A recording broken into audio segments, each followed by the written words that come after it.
ಶ್ರೀಮಂತರಾಗಲು ನಿಮ್ಗೆಲ್ಲರಿಗೂ ಸ್ವಾಗತ. ನಾನು ಪ್ರಿಯರಾಮ್ ಬಿಲ್ಡಿಂಗ್‌ನ ವಿಲೆ. ನಿಮ್ಗೆಲ್ಲರಿಗೂ ಶುಭ ಸಂಜೆ. ಆ, ನಾನಿವತ್ತು ಸಿ-ಎ-ಎಸ್ ಬಗ್ಗೆ ಮಾತಾಡ್ತೀನಿ. ಸಿ-ಎ-ಎಸ್ ಬಗ್ಗೆ ಏನು, ಏನ್ ಕತೆ, ಏನಾಗ್ತಿದೆ ಅಂತೆಲ್ಲ ಹೇಳ್ತೀನಿ ಮಾರ್ಕೆಟ್ ವಿಶ್ಲೇಷಣೆ ಮಾಡಕ್ ಮುಂಚೆ. ನೋಡಿ, ನಮ್ಮ ಒಂದು ಅನಾಲಿಸಿಸ್ ಏನಿದೆ 0.618 ತನಕನೇ ಹೋಯ್ತು ಮಾರ್ಕೆಟ್. ಆಫ್ಟರ್ ಅಂದ್ರೆ ಆ ಒಂದು ಇನ್ಆರ್ಗಾನಿಕ್ ಮೂವ್ಮೆಂಟ್ ಆದ್ಮೇಲೂ 0.618 ಇಂದ ರಿವರ್ಸಲ್ ಪರ್ಫೆಕ್ಟ್ ಆಗಿ ಹೊಡಿತು. ಕೆಳಗೆ ಬೀಳ್ಬೇಕಾದ್ರೂ ನಮ್ಮ ಸಪೋರ್ಟ್ ರೇಷನ್ ಟೆಸ್ಟ್ ಮಾಡಿ ಕೆಳಗೆ ಬಂತು, ಮತ್ತೆ ನನ್ನ ಹಾಕಿದ ಟ್ರೆಂಡ್ ಲೈನ್ ನ ಟೆಸ್ಟ್ ಮಾಡಿ ನಿಂತ್ಕೊಂತು. ಬಟ್ ಲಾಸ್ಟ್ ಅಲ್ಲಿ ಏನಾಯ್ತು ಅಂತ ನಮ್ಗೆಲ್ಲರಿಗೂ ಗೊತ್ತು ಏನಾಗಿದೆ ಅಂತ. 3/15ಕ್ಕೆ 24,462 63 ಇದ್ದಿದ್ದು ಮಾರ್ಕೆಟ್. ಅಂದ್ರೆ 24,500 ನನ್ನ OTM ಆಗ್ಬೇಕಾಯ್ತು, ಅದು 0 ಆಗ್ಬೇಕಾಗಿತ್ತು. ಮಾರ್ಕೆಟ್ ಮುಗಿಯೋ ವೇಳೆಗೆ 3:40 ವೇಳೆಗೆ ಆ ಒಂದು OTM ಜನರಲ್ ಆಗಿ OTM ಆಗ್ಬೇಕಾದಂತಹ ಒಂದು ಸ್ಟ್ರೈಕ್ 114 ಪಾಯಿಂಟ್ಸ್ ಆಗೋಯ್ತು. ಅಂದ್ರೆ ಆಪ್ಷನ್ ಸೆಲ್ಲರ್ ನ ಗತಿ ಏನು, ಆಪ್ಷನ್ ಬೈಯರ್ ಏನೋ ಸ್ಟಾಪ್ ಲಾಸ್ ಏನಿದೆ ತಗೊಂಡು ಬರ್ಬೇಕಾಯ್ತಾದ್ರೆ ಆಪ್ಷನ್ ಸೆಲ್ಲರ್ ಗತಿ ಏನು, ಪೊಸಿಷನ್ ತಗೊಂಡು ಹೆಡ್ಜ್ ಲಾಸ್ ಆಯ್ತಾ ಎಲ್ಲ ಓಕೆ ಫೈನ್, ಲಾಸ್ ತಾನೆ.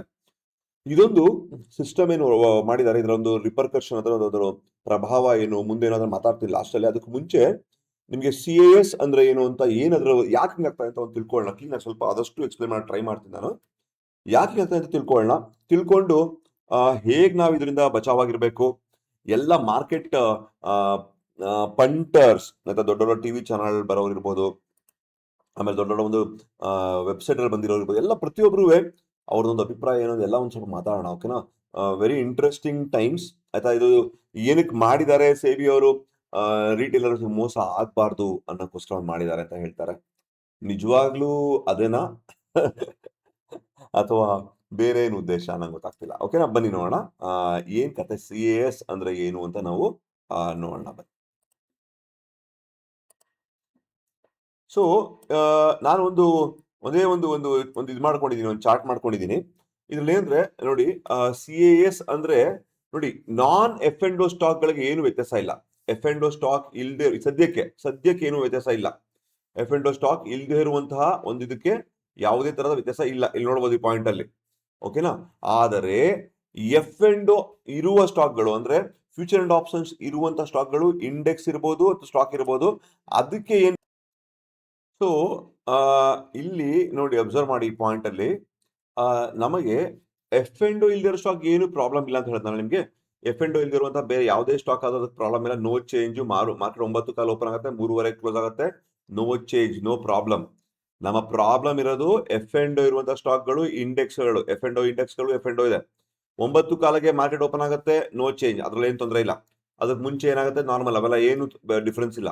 3:10ಕ್ಕೆ ನಿಮ್ಮ MIS ಕ್ಯಾಶ್ ಆರ್ಡರ್ ಗಳಿದೆ, ಅದು ಆಟೋ ಸ್ಕ್ವೇರ್ ಆಫ್ ಆಗುತ್ತೆ.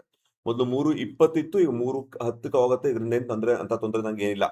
3:20ಕ್ಕೆ ನನ್ನ MIS ಅಂದ್ರೆ ಇಂಟ್ರಾಡೇ ಎಫ್ ಅಂಡ್ ಆರ್ಡರ್ಗಳು ಆಟೋ ಸ್ಕ್ವೇರ್ ಆಫ್ ಆಗುತ್ತೆ.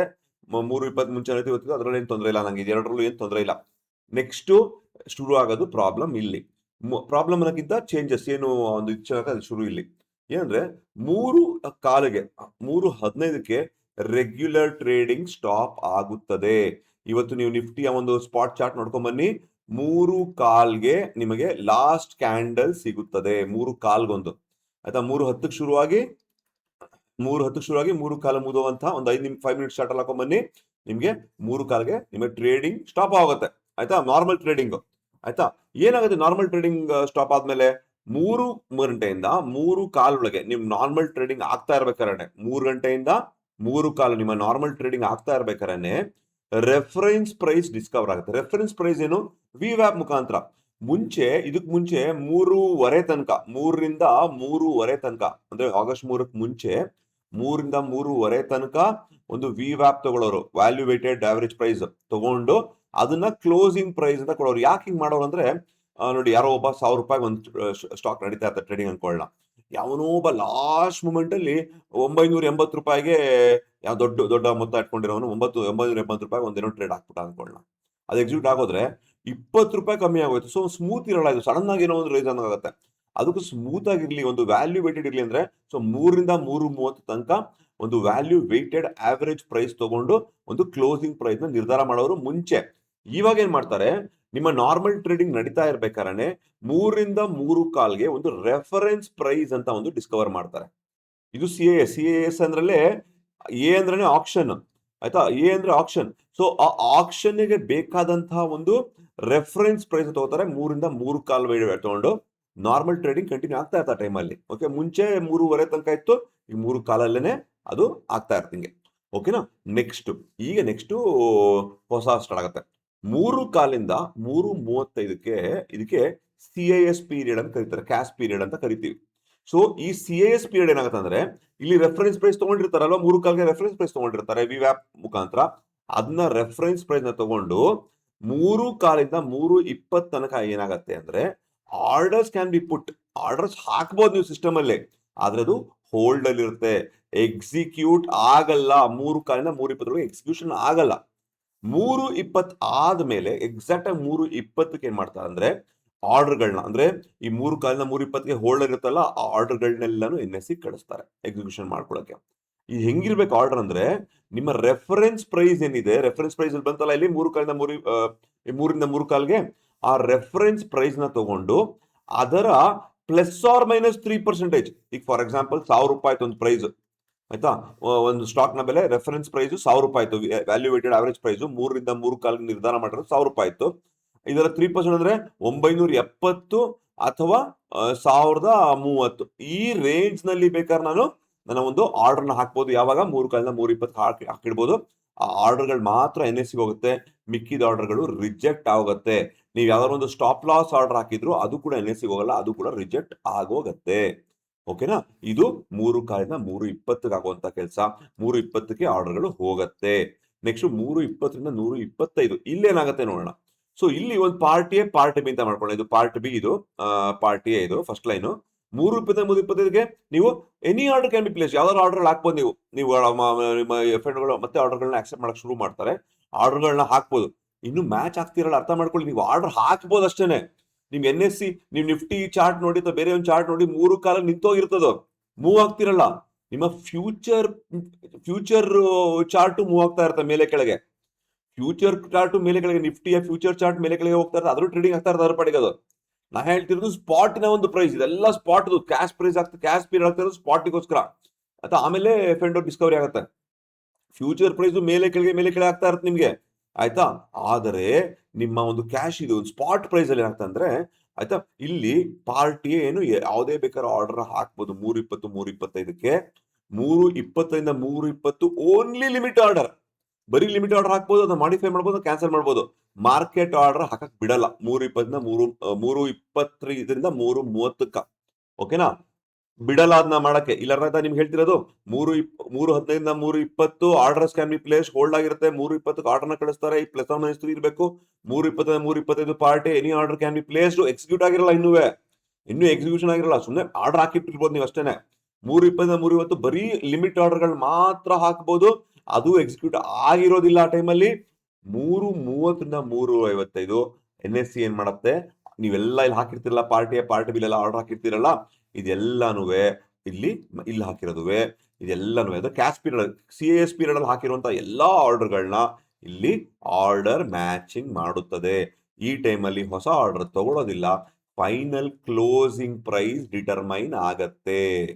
ಓಕೆ, ಮಾರ್ಕೆಟ್ F&Oಗೆ ಎಲ್ಲದಕ್ಕೂ ನಮಗೆ 3.40 ಕ್ಲೋಸ್ ಆಗತ್ತೆ. ಓಕೆನಾ. ಇದು ಒಂದು ಹೊಸ ಸಿಸ್ಟಮ್ ನ ನಿಯಮ. ಟೈಮಿಂಗ್ ನಿಮ್ಗೆ ಅರ್ಥ ಆಗೋಯ್ತು. ಇದರಿಂದ ಪ್ರಾಬ್ಲಮ್ಗಳೇನು, ಏನ್ ಕತೆ ಅಂತ ನೆಕ್ಸ್ಟ್ ಮಾತಾಡ್ಕೊಳ್ಳೋಣ. ನೋಡಿ, ತಮಾಷೆ ತೋರಿಸ್ಬಿಡ್ತೀನಿ ಒಂದೇ ಒಂದಿಲ್ಲಿ. ಇಲ್ಲಿ ನೋಡಿ, ನೋಡಿ ನಾನೊಂದು ಸ್ಕ್ರೀನ್ ಶಾಟ್ ಇಟ್ಕೊಂಡಾಗಿರುತ್ತೆ ಇನ್ನೊಂದು ಟ್ರೇಡಿಂಗ್ ಇದು. ನೋಡಿ, ಇಲ್ಲಿ ಈ ಒಂದು ಚಾರ್ಟ್ ನೋಡ್ಕೊಂಡ್ರೆ, ಈ ಒಂದು ಚಾರ್ಟ್ ನಲ್ಲಿ ನೀವು ನೋಡ್ಬೋದು, ಈ ಪಾಯಿಂಟ್ ಅಲ್ಲಿ ಇದು 3 ಕಾಲ್ ಕ್ಯಾಂಡ್ಲು ನಾ ತಗೊಂಡಿರೋ ಸ್ಕ್ರೀನ್ ಶಾಟ್ ಎಷ್ಟು 3:31 3:31 ತಗೊಂಡಿರೋದು. ಬಟ್ ಲಾಸ್ಟ್ ಕ್ಯಾಂಡಲ್ ಬಂದಿರೋದು ಇಲ್ಲಿ ನೋಡ್ಬೋದು, ಇಲ್ಲಿ 3:10 ಅಂದ್ರೆ 3:15 ಮುಗಿದಿರೋ ಕ್ಯಾಂಡಲ್ ಎಲ್ಲಿ ಮುಗಿದಿದೆ, ಅರೌಂಡ್ ಇಲ್ಲಿ ನೋಡ್ಬೋದು, ಇಲ್ಲಿ ಪಾಯಿಂಟ್ ಅಲ್ಲಿ ಅರೌಂಡ್ 24,462 ಅಲ್ಲಿ ನಿಂತೋಯ್ತು ಮಾರ್ಕೆಟ್. ನಿಮ್ಗೆ ಸ್ಪಾಟ್ ತೋರಿಸೋದು. ನೀವು ಆದ್ಮೇಲೆ ಏನ್ ಮಾಡೋದು, ಕ್ಯಾಶ್ ತರ ನೀವು ಆರ್ಡರ್ಗಳನ್ನ ಹಾಕಬಹುದು ಬೇಕಿದ್ದರೆ. ನಿಮಗೆ ಅಕಸ್ಮಾತ್ ಮಾರ್ಕೆಟ್ ಮೇಲೆ ಹೋಗ್ಬೇಕಾ ಕೆಳಗೆ ಹೋಗ್ಬೇಕಾ, ಏನ್ ಆರ್ಡರ್ ಬೇಕಾ, +or-3% ಅಲ್ಲಿ ನೀವು ಆರ್ಡರ್ಗಳನ್ನ ಹಾಕೋಬಹುದು ಬೇಕಿದ್ರೆ ಕ್ಯಾಶ್ ಪೀರಿಯಡ್ ಅಲ್ಲಿ, ಆಯ್ತಾ. ಆಮೇಲೆ 3:25 ಆದ್ಮೇಲೆ 3:20 ತಾನೆ, ಆಮೇಲೆ ಲಿಮಿಟ್ ಆರ್ಡರ್ ಹಾಕಬೇಕು, ಅವೆಲ್ಲ ನೀವು ತೋರಿಸ್ತೇನೆ ನಿಮ್ಗೆಲ್ಲ, ಅವೆಲ್ಲ ಆರ್ಡರ್ ಹಾಕೊಂಡ್ಬಿಡ್ಬೋದು. 3:35 ರಿಂದ 3:40 ಅಂದ್ರೆ 3:30 ರಿಂದ 3:35 ಇಲ್ಲಿ ನಿಮ್ ತೋರಿಸ್ನಲ್ಲ ಈ ಪಾಯಿಂಟ್ ಅಲ್ಲಿ, ಈ ಒಂದು ಇದರಲ್ಲಿ 30 ಇಂದ 35 ಆರ್ಡರ್ ಮ್ಯಾಚಿಂಗ್ ನಡೆಯುತ್ತೆ. ಅಲ್ಲಿ ತನಕ ನೀವು ಆರ್ಡರ್ಗಳನ್ನ ಹಾಕ್ಬೋದು. ಇಲ್ಲಿ ಇವತ್ತೇನ ರಿಯಾಲಿಟಿ ತೋರಿಸ್ತಾ ಇದೀನಿ, 3:15 ನಿಂತೋಯ್ತು ಮಾರ್ಕೆಟ್. ಆದರೆ ಫ್ಯೂಚರ್ ನೋಡಿ, ಇದು ಫ್ಯೂಚರ್ ಚಾರ್ಟ್ ಇದೆ ತೋರಿಸಿದ್ರೆ ನಿಮ್ಗೆ. ಫ್ಯೂಚರ್ ಚಾರ್ಟ್ ಮಾತ್ರ ಮೇಲೆ ಹೋಗ್ತಾನೆ ಇತ್ತು. ಮಾರ್ಕೆಟ್ ಮುಗಿಯೋ ವೇಳೆಗೆ ನೋಡಿ, ಇದ್ರ ಪ್ರಕಾರ 3 ಕಾಲರ ಪ್ರಕಾರ ಈವನ್ 24,500 ಕೂಡ out of the money. But ಇಲ್ಲಿ ನೋಡ್ಬೋದು ನಿಮ್ಗೆ 24,500 114 ರೂಪಾಯಿಗಳು. ಆಯ್ತಾ, ಇವತ್ತಿನ ಒಂದು NSE ಯ ಒಂದು ಕ್ಲೋಸಿಂಗ್ ಪ್ರೈಸ್ ನೋಡಿದ್ರೆ 24,614. ಇದು ಹೇಗಾಯ್ತು? ಈಗ ಮತ್ತೆ ಈ ಚಾರ್ಟ್ ಹೋಗೋಣ. ಹೇಗಾಯ್ತು ಅಂದ್ರೆ ಇಲ್ಲಿ ಮತ್ತೆ ನೋಡ್ಕೊಂಡ್ರೆ ನಮ್ಗೆ ಇಲ್ಲಿ ಗೊತ್ತಾಗತ್ತೆ. ಈಗ ಇಲ್ಲಿ ಮುಗಿದೋಯ್ತು. ಇಲ್ಲಿ ಏನಾಯ್ತು, 24,462 ಇಲ್ಲಿ 62 ಅಷ್ಟು ಅಲ್ಲಿ ನಿಂತ್ಕೊಂಡ್ಬಿಟ್ಟಿತ್ತು ಈ ಪಾಯಿಂಟ್ ಅಲ್ಲಿ ಅಲ್ವಾ. ಈ ಜಾಗ ನಿಂತ್ಕೊಂಡ್ಬಿಟ್ಟಿತ್ತು ಕ್ಯಾಶ್ ಪೀರಿಯಡ್ ಶುರು ಆಗ ಮುಂಚೆ. ಸೊ ಇಲ್ಲೊಂದು ರೆಫರೆನ್ಸ್ ಪ್ರೈಸ್ ತಗೊಂಡಿರ್ತಾರೆ. ತಗೊಂಡ ಮೇಲೆ ಈ ಕ್ಯಾಶ್ ಪೀರಿಯಡ್ ಅಲ್ಲಿ CIS ಪೀರಿಯಡ್ ಅಲ್ಲಿ ಮಾಡಿದ್ದಾರೆ, ಜನಗಳು ಆರ್ಡರ್ಸ್ ನ ಹಾಕಿದ್ದಾರೆ. ಇಲ್ಲಿ ನೋಡ್ಬೋದಾ, ಇಲ್ಲಿ ಎನಿ ಆರ್ಡರ್, ಲಿಮಿಟ್ ಆರ್ಡರ್ ಎಲ್ಲ ಹಾಕಿದ್ದಾರೆ. ಹಾಕಿ ಮಾರ್ಕೆಟ್ ಇಲ್ಲಿಂದ 24,000ದಿಂದ ಎಷ್ಟು ಕ್ಲೋಸ್ ಆಗಿದ್ದು, 562 ಎಷ್ಟು ಕ್ಲೋಸ್ ಆಗ್ತಿದೆ ನೋಡೋದಲ್ಲ. ಮಾರ್ಕೆಟ್ 24,614 ಅಂದ್ರೆ 24,614 ಅಂದ್ರೆ ಆಲ್ಮೋಸ್ಟ್ 150 ಪಾಯಿಂಟ್ಗಳು, 150 ಪಾಯಿಂಟ್ಸ್ ಪ್ಲಸ್ 150 ಪಾಯಿಂಟ್ಸ್ ನಿಫ್ಟಿನ ಮೂವ್ ಮಾಡಿದ್ದಾರೆ. ನಿಫ್ಟಿನ ಮೂವ್ ಮಾಡಬೇಕು ಅಂದ್ರೆ ಯಾರೋ ಬಿಗ್ ಪ್ಲೇಯರ್ಸ್, ನೆನ್ನೆನೂ ಹಂಗೆ ಆಯ್ತು, ರಿಲಯನ್ಸ್, TCS ನ ಲಾಸ್ಟ್ ಈ ಕ್ಯಾಸಾ ಪೀರಿಯಡ್ ಅಲ್ಲಿ ಸುಮ್ ಅಂತ ಮೂವ್ ಮಾಡಿದ್ದಾರೆ. ಏನಕ್ಕೆ ಈ ತರ ಆಗಬಹುದು ಅಂದ್ರೂ ಈ ಜಾಗದಲ್ಲಿ ಲಿಕ್ವಿಡಿಟಿ ಕಮ್ಮಿ ಆಗಿರುತ್ತೆ ಟೈಮಲ್ಲಿ. ಲಿಕ್ವಿಡಿಟಿ ಅಂದ್ರೆ ಜನಗಳೇ ಇರಲ್ಲ, ಬೈಯರ್ಸ್ ಸೆಲ್ಲರ್ಸ್ ಇರಲ್ಲ ಆ ಟೈಮಲ್ಲಿ. ಸೊ ಹಾಗಾಗಿ ಪ್ರೈಸ್ಗಳನ್ನ ಮೇಲೆ, ಇದರಿಂದ ನೋಡಿ, ಇದರಿಂದ ನಾನು ಏನೇನು ಆಗಬಹುದು ಅಂತ ಹೇಳ್ತೀನಿ. ಈ ತರ ಆಗಿದೆ ಅಂತ ಹೇಳ್ತಾ ಇಲ್ಲ, ಏನೇನು ಆಗ್ಬೋದು, ಅದು ಏನೇನು ಆಗ್ಬೋದು. ಈಗ ನನ್ನ ಹತ್ರ ಒಂದು 1,000 ಕೋಟಿ ಇದೆ ಅನ್ಕೊಳ್ಳಿ, ಆಯ್ತಾ. 1,000 ಕೋಟಿನೋ 10,000 ಕೋಟಿನೋ ಇದೆ ಅಂತ ಸುಮ್ಮನೆ ಸುಮ್ಮನೆ ಅಂದಾಜು ಹೇಳ್ತಾ ಇರೋದು, ನಾನು ಎಷ್ಟು ಗೊತ್ತಿಲ್ಲ, ಸುಮ್ಮನೆ ಹೇಳ್ತಿರೋದು. 10,000 ಕೋಟಿ, 1,000 ಕೋಟಿ ಅಂತ ಅನ್ಕೊಳ್ಳಿ, ತುಂಬಾ 1,000 ಕೋಟಿ ಅನ್ಕೊಳ್ಳೋಣ. ನಾ ಏನ್ ಮಾಡ್ತೀನಿ, ಈ ಕ್ಯಾಶ್ ಆಫ್ CIS ಪೀರಿಯಡ್ ಅಲ್ಲಿ ಬಂದ್ಬಿಟ್ಟು ಈ +3% ರಿಲಯನ್ಸ್ ನ ಬೇಕಾದ್ರೆ ಎಲ್ಲಿಗಾರು ಓಡಿಸ್ಬೋದು, TCS ನ ಎಲ್ಲಿಗಾರು ಓಡಿಸ್ಕೋಬಹುದು, ಎಲ್ಲರೂ ಓಡಿಸ್ಕೋಬಹುದು. ನಾ ಏನ್ ಮಾಡ್ತೀನಿ, ಇಲ್ಲಿ ಹೆವಿ ಬೈಯಿಂಗ್ ಶುರು ಮಾಡ್ಬಿಡ್ತೀನಿ. ಮಾಡ್ಕೊಂಡು F&O ನಂಗೆ ಗೊತ್ತು, ಮಾರ್ಕೆಟ್ ಬಿದ್ದಿದ್ದು ಒಂದು ಒಳ್ಳೆ ಸ್ಪೈಕ್ ಕೊಡ್ಬೋದು ಇದರಲ್ಲಿ 1% 2% ಅಂತ. ಪ್ರಾಬ್ಲಿ ನಾನೊಂದು ಕೆಲವು option selling position, option buying position, ನನ್ನ ಒಂದು ಫ್ಯೂಚರ್ ಬೈಯಿಂಗ್ ಪೊಸಿಷನ್ ಏನೋ ಮಾಡ್ಕೊಂಡು F&O ನಾನು ಕಾಸು ಮಾಡ್ಬೋದಾ, ಮಾಡಕ್ಕಾಗಲ್ವಾ? ಈಗ ರಿಟೇಲರ್ಸ್ಗೆ ನಂಗೆ ಈಗ ಫಾರ್ ಎಕ್ಸಾಂಪಲ್ ರಿಟೇಲರ್ಸ್ ಎಲ್ಲ ಹೊರಗೋಗ್ಬಿಟ್ರು ಅನ್ಕೊಳ್ಳೋಣ, ಅಂದ್ರೆ ಮಾರ್ಕೆಟ್ ನ ಕೆಳಗು, ಈ ಜಾಗ ಕೆಳಗೂ ಬಿಡಿಸ್ಬೋದು, ಮೇಲೂ ಬಿಡಿಸ್ಬೋದು. ಇಲ್ಲಿ ಯಾವ ತರ ಆರ್ಡರ್ ಬಂದಿರುತ್ತೆ ಅದ್ರ ಮೇಲೆ ಡಿಪೆಂಡ್ ಅಲ್ವಾ. ಸೊ ಈ 1,000 ಕೋಟಿ ಅಥವಾ ಏನ್ ಹಾಕ್ತಾನೆ ಅವನು ಗೊತ್ತಿರುತ್ತೆ, ಮಾರ್ಕೆಟ್ ಕೆಳಗೆ ಹಾಕ್ತೀನಾ ಮೇಲೆ ಹೋಗ್ಬೋದ ಅನ್ನೋದು ಅಲ್ವಾ. ಸೊ ಅದ್ರ ಪ್ರಕಾರ ನಾನು ಒಂದು F&O ನಡೀತಾ ಇರುತ್ತೆ. ನೋಡಿ, ಇಲ್ಲಿ ಮಾರ್ಕೆಟ್ ಕ್ಲೋಸ್ ಆಗೋದು ಯಾವಾಗ, F&O 3:40ಕ್ಕೆ F&O ಆರ್ಡರ್ಸ್ ಅದು ಓಪನ್ ಆಗ್ತಾ ಇದೆ, ಅದ್ರ ಪಾಡಿಗೆ ನೀವು ಮಾಡ್ತಾ ಇರ್ಬೋದು. ಸೊ ನನಗೆ ಮಾರ್ಕೆಟ್ ಕ್ಲೋಸ್ ಆಗ್ಬೇಕಾದ್ರೆ ನಾನು ನೋಡಿ, ಇಲ್ಲಿ ಈ 114 ಪಾಯಿಂಟ್ಗಳು OTM ಆಗಿರ್ಬೇಕಾದ್ರೆ 114 ಪಾಯಿಂಟ್ ಆಗಿದೆ ಅಂತ ಹೇಳಿದ್ರೆ ಅದರ ಅರ್ಥ ನಿಮಗೆ ಇಷ್ಟು ಪಾಯಿಂಟ್ ಅಲ್ಲಿ ನಾನು ಇಂಟು ಲಾಟ್ ಸೈಜ್, ಆಯ್ತಾ. ಸೊ ಅಷ್ಟು ದುಡ್ಡು ಒಂದು ಲಾಟ್ ತಗೊಳ್ಳೋದ್ರೆ ನನ್ನ ಹತ್ರ 1,000 ಕೋಟಿ ಇದ್ರೆ ಇದರಲ್ಲಿ ನಾನು ದುಡ್ಡು ಮಾಡ್ಬೋದಾ, ಮಾಡಕ್ಕಾಗಲ್ವಾ? ಅಕಸ್ಮಾತ್ ಇದು ಗೊತ್ತಿಲ್ಲದೆ ಇರೋರು, ನಿನ್ನೆ ಮೊನ್ನೆ ರಿಟೇಲರ್ಸ್ಗಳು ಇನ್ನು ಬರ್ತಾರೆ, ಎಲ್ಲ ಯೂಟ್ಯೂಬ್ ಅಲ್ಲಿ ಜನಗಳೆಲ್ಲ ಇನ್ಫ್ಲೂಯೆನ್ಸರ್ಸ್ ಎಲ್ಲ ಬಂದು ಹೇಳ್ತಾ ಹೋಗ್ತಾರೆ ನೆಕ್ಸ್ಟ್. ಸೊ ಬಂದ್ಮೇಲೆ ಜನ ಕರಿವಾಗತ್ತೆ, ಎಲ್ಲ ಕರೆಕ್ಟು, ಎಲ್ಲ ಸರಿ. ಆದ್ರೆ ಈ ತರ ಒಂದು ಆಗತ್ತೆ ಅಂತ ಒಂದು ಸೇಬಿ ಅವರಾಗಿರಬಹುದು, NSE ಅವರಾಗಿರಬಹುದು, ಅಥವಾ ರೆಸ್ಪಾನ್ಸಿಬಲ್ ಪೀಪಲ್ ಜನಕ್ಕೆ ಯಾವ್ದಾದ್ರು ಒಂದು ಟ್ರೈನಿಂಗ್ ಕೊಟ್ಟು ಈ ತರ ಆಗತ್ತೆ, ದಯವಿಟ್ಟು ಇವತ್ತು ನಾಳೆ 3 ಕಾಲ, ನಾನು ಬೆಳಗ್ಗೆ ಪ್ರೀ ಮಾರ್ಕೆಟ್ ಬಂದು ಹೇಳಿದೆ, ದಯವಿಟ್ಟು ಎಲ್ಲರೂ ಸುಮ್ಮನಿರ್ರಿ, ಯಾರು ಟ್ರೇಡ್ ಮಾಡಕ್ ಹೋಗ್ಬೇಡಿ ಇವತ್ತು. ಯಾಕಂದ್ರೆ ಮಾರ್ಕೆಟ್ ಹೆಂಗೆ ಅಂತ ಅಬ್ಸರ್ವ್ ಮಾಡೋಣ, ಹೆಂಗೆ ಅಡಾಪ್ಟ್ ಆಗಂತ ನೋಡೋಣ ಅಂತ ನಾನು ನಿಮ್ಗೆ ಹೇಳಿದ್ದೆ. ಸೊ ಆ ತರ ನಾವು ಮಾಡ್ಕೊಂಡು ಹೋದ್ರೆ ಓಕೆ ಫೈನ್, ಆಯ್ತಾ. ಅದರ್ವೈಸ್ ಪಾಪ ನಾರ್ಮಲ್ ರಿಟೇಲ್ ಟ್ರೇಡರ್ಸ್ಗೆ 114 ರೂಪಾಯಿ OTM ಆಗುತ್ತೆ ಅಂತ ಕಾಯ್ತಾ ಕೂತಿರೋ ಅವ್ನ ಕತೆ ಏನು? ಆಪ್ಷನ್ ಬೈ ಮಾಡಿರೋ ಆಪ್ಷನ್ಸ್ ಎಲ್ಲ ಯಾರು ಸರಿ, ನಿಮ್ಮ ಆ ಡೈರೆಕ್ಷನ್ ಇದ್ರೆ ನಿಮ್ ದುಡ್ಡು ಬಂತು, ಇಲ್ಲ ಅಂತಲ್ಲ. ಇವತ್ತು ಮಾರ್ಕೆಟ್ ಡುಮ್ ಅಂತ ಮೇಲೆ ಹೋಗಿದೆ, ನಾಳೆ ಮಾರ್ಕೆಟ್ ಕೆಳಗೆ ಬಿದ್ರೆ ಈ ಜಾಗದಲ್ಲಿ ಸೆಲ್ ಆರ್ಡರ್ಗಳು ಹಾಕಿದ್ರೆ ಅವ್ರುಗಳು 1,000 ಕೋಟಿ ಇಟ್ಕೊಂಡು ಅಲ್ವಾ. ಸೊ ನನಗೆ ಆಶ್ಚರ್ಯ ಏನಂದ್ರೆ ಇದರ ರಿಪರ್ಕಷನ್, ಇದರ ಒಂದು ಇದನ್ನ ಹೇಗೆ ಅಂತ ಇಟ್ಕೊಳ್ಳೋದು. ಈ ಕ್ಯಾಸ ಅಂದ್ರೆ ಅರ್ಥ ಆಗೋಯ್ತು ನಿಮ್ಗೆ. ಇದರಿಂದ ಆಗುವಂತಹ ಒಂದು ಕೆಲವಿಂದ ಹೆಂಗ್ ಹೊರಗೆ ಬರೋದು, ಇದನ್ನ ನೋಡ್ತಾ ಕೆಲವು ಇವತ್ತೆಲ್ಲ ನ್ಯೂಸ್ ಚಾನೆಲ್ಗಳನ್ನ ಅಬ್ಸರ್ವ್ ಮಾಡ್ತಾ ಇದೆ. ಏನ್ ಹೇಳ್ತೀರಾ ನೀವು, ಏನ್ ಹೇಳ್ತೀರಾ, ಕಾರಣಗಳನ್ನ ಹೇಳ್ತೀರಾ ಹೇಳಿ ನೋಡೋಣ ಅಂತ. ಎಲ್ಲರೂ ಏನ್ ಹೇಳ್ತೀರಾ ಅಂದ್ರೆ ಸ್ವಲ್ಪ ದಿನಗಳ ವೆಯ್ಟ್ ಮಾಡಿ, ಆಯ್ತಾ. ನಾನು ಅದನ್ನ ಹೇಳೋದು ನಿಮ್ಗೆ ಬೇರೆ ವಿಷಯ, ಸ್ವಲ್ಪ ದಿನ ಹೇಳಿ, ಪೊಸಿಷನ್ ಇಟ್ಕೊಂತ ಮಾಡಬೇಡಿ, ಇಂಟ್ರಾಡೇ ಪೊಸಿಷನ್ ಇಟ್ಕೋಬೇಡಿ, ಆಯ್ತಾ. ಅದ್ರ ಇಂಟ್ರಾಡೇ ಅಂದ್ರೆ ಡೇ ಬಿಟ್ಟು ಹೊರಗಡೆ ಇಟ್ಕೋಬೇಡಿ, ಮಾರ್ಕೆಟ್ ಏನಾಗ್ತದೆ ನೋಡಿ ಗೊತ್ತಿಲ್ಲ ನನಗೆ. ಲಾಂಗ್ ಪೊಸಿಷನ್ ಇಟ್ಕೋಬೇಡಿ, ಇಂಟ್ರಾಡೇ ಎಕ್ಸಿಟ್ ಆಗ್ಬಿಡಿ, ಮಾರ್ಕೆಟ್ 3 ಕಾಲ ಮುಂಚೆನೆ ನೀವು ಪೊಸಿಷನ್ ಎಕ್ಸಿಟ್ ಮಾಡ್ಕೊಂಬಿಡಿ, ಅಂತ ಬಂದು ದೊಡ್ಡ ದೊಡ್ಡ ವೆಬ್ಸೈಟ್, ದೊಡ್ಡ ದೊಡ್ಡ ಟಿವಿ ಚಾನಲ್ಗಳು ಬಂದು ದೊಡ್ಡ ದೊಡ್ಡ ಎಕ್ಸ್ಪರ್ಟ್ಗಳು, ಫಂಡ್ ಹೌಸ್ಗಳು, ಬ್ರೋಕರೇಜ್ ಹೌಸ್ಗಳು ಈ ತರ ಹೇಳ್ತಾ ಇದ್ದಾರೆ. ಅಂದ್ರೆ ಇಂಟ್ರಾಡೇ, ಈಗ ನಮ್ಮ ರಿಟೇಲರ್ಸ್ಗೆ ಇಂಟ್ರಾಡೇ ಮಾಡಬೇಡಿ ಅಂತಿಲ್ಲ ಅವ್ರಿಗೆ. ನೀವು ಇಂಟ್ರಾಡೇ ಪುಷ್ ಮಾಡ್ತಾ ಇದಾರ ಈಗ ನಮ್ಮ ಒಂದು ಸೇಬಿ ಅವರು ಅಥವಾ ಇವರವರು, ಅದು ನಂಗೆ ಗೊತ್ತಾಗ್ತಿಲ್ಲ ನಮ್ಗೆ. ನಾನು ಕಲ್ತ್ಕೋಬೇಕಂತ ಏನ್ ಕತೆ ಅಂತ. ಸೊ ಸದ್ಯಕ್ಕೆ ಆ ಏನಾಗ್ತಿದೆ ಅಂದ್ರೆ ಈ ತರ ಆಗಿದೆ. ಸೊ ದಯವಿಟ್ಟು ಅಗೈನ್ ನಾನು ನಿಮ್ಗೆ ಅದೇ ಹೇಳ್ತಾ ಇದೀನಿ, ಇದರ ಒಂದು ಪರಿಣಾಮ ಗೊತ್ತಾಗೋ ತನಕ ಇದರಿಂದ ಹೊರಗೆ ಸ್ಟ್ರಾಟಜಿಗಳು ಹೊಸದಾಗಿ ಬರುತ್ತೆ. ಈಗ ಎಷ್ಟೊಂದ್ ಜನ option sellers, pure option sellers, ಯಾರು ಚಾರ್ಟ್ ನೋಡಲ್ಲ, ಯಾರು ಇದು ಮಾಡಲ್ಲ, ಅವ್ರಿಗೆಲ್ಲರೂ everybody have to rebuild their strategies. ಎಲ್ಲರೂ ಸ್ಟ್ರಾಟಜಿ ರೀಬಿಲ್ಡ್ ಮಾಡ್ಕೋಬೇಕು ಅವ್ರುಗಳೆಲ್ಲರೂ. ಸೊ ಇದರಿಂದ ಲಿಕ್ವಿಡಿಟಿ 100% ಕಮ್ಮಿ ಆಗುತ್ತೆ. 100% ಅಂದ್ರೆ ಎಷ್ಟೋ ಪರ್ಸೆಂಟ್ ಕಮ್ಮಿ ಆಗುತ್ತೆ. ಇದರಿಂದ ಮಾರ್ಕೆಟ್ನ ಒಂದು ಇದು ಹೆಂಗಾಗುತ್ತೆ ಸೈಕಲ್ಸ್ಗಳು, ಅದನ್ನ ನೋಡ್ಬೇಕಾಗತ್ತೆ. ಎಲ್ಲಾನು ವೇಟ್ ಅಂಡ್ ವಾಚ್ ಮಾಡಾಗುತ್ತೆ. ದೊಡ್ಡ ಬದಲಾವಣೆ ಇದು. ಅಗೈನ್ ಇದೊಂದು CAS ಏನಿದೆ, ಇದು ಇಂಟರ್ನ್ಯಾಷನಲ್ ಸ್ಟ್ಯಾಂಡರ್ಡ್. NASDAQ, NSE ಎಲ್ಲರೂ ಇದೆ, NYSE ಎಲ್ಲರೂ, ಲಂಡನ್ ಸ್ಟಾಕ್ ಎಕ್ಸ್ಚೇಂಜ್ ಎಲ್ಲ ಇದನ್ನೇ ಫಾಲೋ ಮಾಡ್ತಾ ಇದ್ದಾರೆ, ಅದು ಬೇರೆ ವಿಷಯ. ಬಟ್ ಅದು ಆಲ್ರೆಡಿ ಸೆಟಲ್ ಆಗಿದೆ ಅಲ್ಲಿ, ಆಯ್ತಾ. ಅದು ಒಂದು ತುಂಬಾ ಒಂದು ಕ್ರಮವಾಗಿದೆ. ಇಲ್ಲಿ ಈ ತರ ಇವತ್ತು ನೋಡಿ ಮಾರ್ಕೆಟ್ ಏನ್ ಬಿತ್ತು ಇವತ್ತು, ನಮ್ಮೊಂದು ಸಪೋರ್ಟ್ ರೆಸಿಸ್ಟೆನ್ಸ್ ಲೆವೆಲ್ ತನಕನೇ ಬಿತ್ತು, ಕರೆಕ್ಟ್ ಆಗಿ ಎಲ್ಲ ಮಾಡ್ಕೊಂಡ್ ಬಿತ್ತು. ಬಟ್ ಒಂದೇ ಸರಿ ಬಿದ್ದಿದ್ದು ಅಷ್ಟು ರಿಕವರ್ ಆಗುತ್ತೆ. ಒಂದೇ ಕ್ಯಾಂಡಲ್ ಲಾಸ್ಟ್ ಅಲ್ಲಿ, ಒಂದೇ ಒಂದು ಕ್ಯಾಂಡಲ್ ಎಷ್ಟು ಬಿತ್ತು ಅಷ್ಟು ಒಂದೇ ಸರಿ ರಿಕವರ್ ಮಾಡ್ಕೊಂಡ್ಬಿಡ್ತು. ಇದನ್ನ ಹೇಗೆ ಅನಲೈಸ್ ಮಾಡೋದು ನಾವು ನೆಕ್ಸ್ಟ್, ಅಲ್ವಾ? ಇದಕ್ಕೆಲ್ಲ ಟೈಮ್ ಬಂದಾಗ ಎಲ್ಲ ಅನಲೈಸ್ ಮಾಡ್ತಾ ಹೋಗೋಣ ಒಂದೊಂದಾಗಿ. ಬಟ್ ಸದ್ಯಕ್ಕೆ ನಮ್ಮ ಒಂದು ಆಸ್ ಅ ಟ್ರೇಡರ್, ನೀವು ಟ್ರೇಡಿಂಗ್ ಆದ್ರೆ, ನೀವು ಟ್ರೇಡರ್ ಆಗಿದ್ರೆ ಅಕಸ್ಮಾತ್ 3 ಕಾಲು ನಿಮ್ಮ ಒಂದು ಒಂದು ಇಂಪಾರ್ಟೆಂಟ್ ಆದ ಒಂದು ಟೈಮ್, ಆಯ್ತಾ. ನೋಡಿ, ಇಂಟ್ರಾಡೇ ಮಾಡಬೇಡ ಅನ್ನೋರ್ಗೆ ಕ್ವಶನ್ ಕೇಳ್ಬೇಕು ನಾವು. ಇಂಟ್ರಾಡೇ ಮಾಡಬೇಡ ಅಂತ ಹೇಳ್ತೀರಾ, ಓವರ್ ನೈಟ್ ಪೊಸಿಷನ್ ತಗೊಂಡ್ರೆ ಇಂಟ್ರಾಡೇ ರಿಸ್ಕಿ ಹೇಳ್ತೀರಾ, correct sir. Over night position risk ಯಾರು ಹೇಳ್ತಾರೆ ಈಗ? ಓವರ್ ನೈಟ್ ಪೊಸಿಷನ್ ರಿಸ್ಕ್ ಯಾರು ಹೇಳ್ತಾರೆ ಈಗ? ನೀವು ಹೆಂಗೆ ನಿಮ್ಮ ಪೊಸಿಷನ್ ಹೇಗೆ ಬಿಲ್ಡ್ ಮಾಡಕ್ ಸಾಧ್ಯ ನಿಮ್ಮ ಒಂದು ಇದನ್ನ, ಅಲ್ವಾ? ಸೊ ಇದೆಲ್ಲ ನಾವು ಅಗೇನ್ ಟೈಮ್ ವಿಲ್ ಟೆಲ್. ಎಲ್ಲ ಟೈಮ್ ಹೇಳ್ತಾ ಹೋಗುತ್ತೆ. ಪ್ರಾಬಬ್ಲಿ ನಾನು ತಪ್ಪಾಗಿರ್ಬೋದು ಎಲ್ಲರನ್ನ ಹೇಳೋದ್ರಲ್ಲಿ. ಸೇಬಿ ಅವರು ಒಳ್ಳೆಯದಕ್ಕೆ ಹೇಳಿ ಮಾಡಿರ್ಬೋದು. ಪ್ರಾಬಬ್ಲಿ ಇದರಿಂದ ಒಂದು ಒಳ್ಳೆ ಔಟ್ಕಮ್ ಬರ್ಬೋದು. ಬಟ್ ಬರೋ ದಿನಗಳೇ ಅದನ್ನ ಹೇಳಕ್ ಸಾಧ್ಯ ಅಲ್ವಾ? ಸದ್ಯಕ್ಕೆ ನಮಗೆ ಅದ್ರ ಬಗ್ಗೆ ಗೊತ್ತಿಲ್ಲ. ಸೊ ಕ್ಯಾಸಾ ಬಗ್ಗೆ ನಿಮ್ಗೆಲ್ಲ ಕ್ಲೀನ್ ಡೀಟೇಲ್ ನಾನು ನಿಮ್ಗೆ ಹೇಳಿದ್ದೀನಿ. ಸೊ ಹೋಪ್ಫುಲಿ ನಿಮ್ಗೆ ಕ್ಯಾಸಾ ಬಗ್ಗೆ ಅರ್ಥ ಆಯ್ತು ಅಂತ ನಾನು ಈಗ ಅನ್ಕೋತೀನಿ. ಅಕಸ್ಮಾತ್ ನೀವು ಇಂಟ್ರಾಡೇ ಮಾಡೋರು ಅಲ್ಲ ಅಂದ್ರೆ, ಓಕೆ, ಇಂಟ್ರಾಡೇಲಿ ಮಾರ್ಕೆಟ್ ಸೆಟ್ಲ್ ಆಗ್ತಾ ಇದೆ, 3 ಕಾಲೊಳಗೆ ಸೆಟ್ಲ್ ಆಗಿ ಆಮೇಲೆ ನಿಮ್ಗೆ ಗಮ್ಮತ್ಗಳು ತೋರಿಸ್ತಾ ಇರೋದು.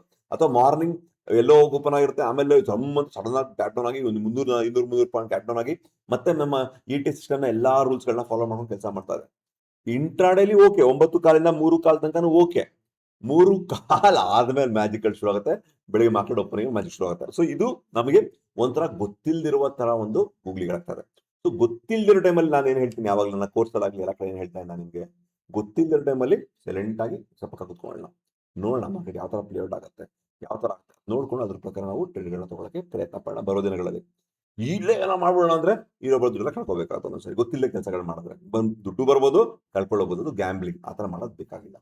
ಸೊ 9 ಕಾಲಿಂದ ನಮ್ಮ ಅಬ್ಸರ್ವೇಷನ್, ನೆನ್ನೆ ಇವತ್ತಿನ ಅಬ್ಸರ್ವೇಷನ್ ಏನು, 9 ಕಾಲಿಂದನೇ ಅಷ್ಟೇ ಪರ್ಫೆಕ್ಟ್ ಮಾರ್ಕೆಟ್ ನ ಒಂದು ಲೇಟೆಸ್ಟ್ ಎಲ್ಲ ವರ್ಕ್ ಆಯ್ತು. ಇವತ್ತು ಆಯ್ತು. 9 ಕಾಲಿಂದ 3 ಕಾಲ್ಗೆ ನಮ್ಮ ಮಾರ್ಕೆಟ್ ಏನ್ ಹೇಳುತ್ತೆ ಅದ್ರ ಪ್ರಕಾರ ನಾವು ಟ್ರೇಡ್ಗಳನ್ನ ತಗೊಳ್ಳೋಣ. 3 ಕಾಲ್ ಒಳಗೆ ಸೈಡ್ಗೆ ಬಂದ್ಬಿಡೋಣ. 3 ಕಾಲುಗಳ ಮಾರ್ಕೆಟ್ ಅಲ್ಲಿ ಏನಾಗುತ್ತೆ ನೋಡ್ಕೊಳ್ಳೋಣ. ಬರುವ ದಿನಗಳಲ್ಲಿ ಇದರ ಬೇಸಿಸ್ ಮೇಲೆ ಸ್ಟ್ರಾಟಜಿ ನೋಡಿ. ಇದರಲ್ಲಿ ಏನ್ ಸ್ಟ್ರಾಟಜಿಗಳು ಮಾಡ್ಬೋದು, ಸುಮ್ಮನೆ ಈಗ ಮಾಡಬೇಡಿ ದಯವಿಟ್ಟು, ಮಾಡಬೇಡಿ ದಯವಿಟ್ಟು. ಏನೇನ್ ಮಾಡ್ಬೋದು, ಪ್ರಾಬ್ಲಿ ಒಂದು ಎಲ್ಲರೂ ಶಾರ್ಟ್ ಸ್ಟ್ರಾಡಲ್ ಮಾಡ್ತಾ ಇದ್ರು, ಶಾರ್ಟ್ ಸ್ಟ್ರಾಂಗಲ್ ಮಾಡ್ತಾ ಇದ್ರು. ಈಗ ಲಾಂಗ್ ಸ್ಟ್ರಾಂಗಲ್ ಪಾಸಿಬಿಲಿಟಿ ಬಂದ್ಬಿಡತ್ತಾ?